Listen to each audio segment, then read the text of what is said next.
Good evening, and thank you for coming. Let me just say at the beginning that it was an honor and a privilege to work on this project. I do have a lot of family background in this hospital community, but even I was amazed at some of the things that I learned in doing the research for this project. The quality of care, the caliber of the people that have served this hospital over the years, and the community support for this hospital is very, very impressive. As Kathy mentioned, Grace Hospital was founded in 1906 as a mission hospital. And this was in the days when people didn't have a hospital to go to. They didn't go to a doctor's office. Doctors had offices at home, but that was mainly to mix up medicines. And all the doctoring was done in the patient's home.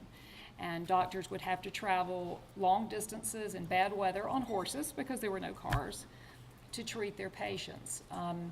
So Grace Hospital was a revolution in the medical profession for our area. It was founded as a mission hospital by the Episcopal Church, and again, somewhat different from our time. Mission encompassed a large array of things before a public federal welfare system or any of the infrastructure we have today. Churches were on the front lines to take care of health needs of the community, of the indigent, widows and orphans. If there was an emergency, it wasn't the Red Cross, it was your churches that responded. And so in this instance, a missionary nurse who was working in this area wrote an article about the need for a hospital in our area. And the article was published in a church publication, and a woman in New York City responded and sent a $3,000 check, which apparently was all it took to build a hospital in those days.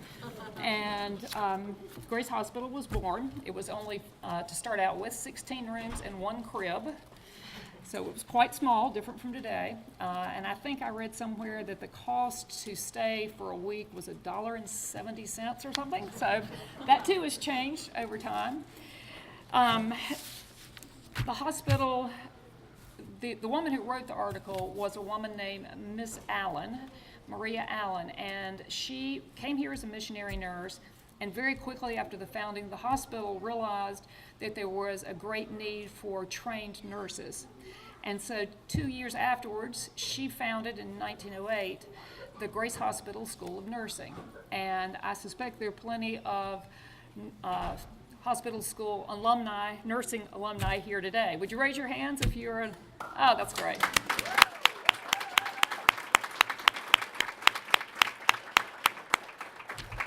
The nursing school was in operation until 1973, I think, when it merged with the Lenore Ryan School of Nursing.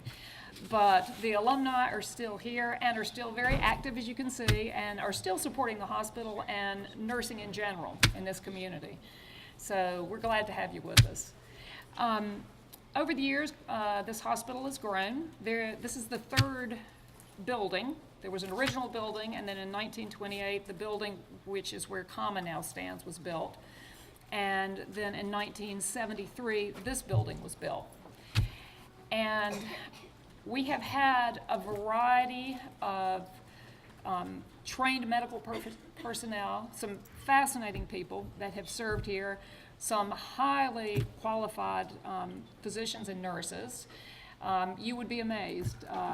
We have brought people in, or people from this community have been educated in some of the finest schools, medical schools in the country, and they have served residencies, fellowships, in some of the most prestigious hospitals, but they came back here to practice. And I think it's because this community has called forth a sense of leadership in the people that were raised here. I think that's probably the takeaway for me in doing this research, that we've had great personnel, medical personnel. We've had good facilities. We have had benefactors who gave largely to make this hospital what it is today.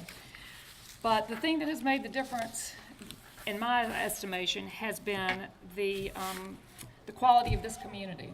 This community has always supported the hospital. For an example, when this building was built in 1973, there was a massive fundraising effort. There were various state and local grants available. However, Morganton had to raise over $1 million. Now, that's a lot of money, whether it's 1973 or 2015, that's a lot of money. But everyone got involved. There were business leaders, churches, industry workers, municipal employees, even the Boy Scouts and the children, yes, even the politicians. Everyone came together and worked to raise money for this hospital. In my neighborhood, all the children had a lemonade stand.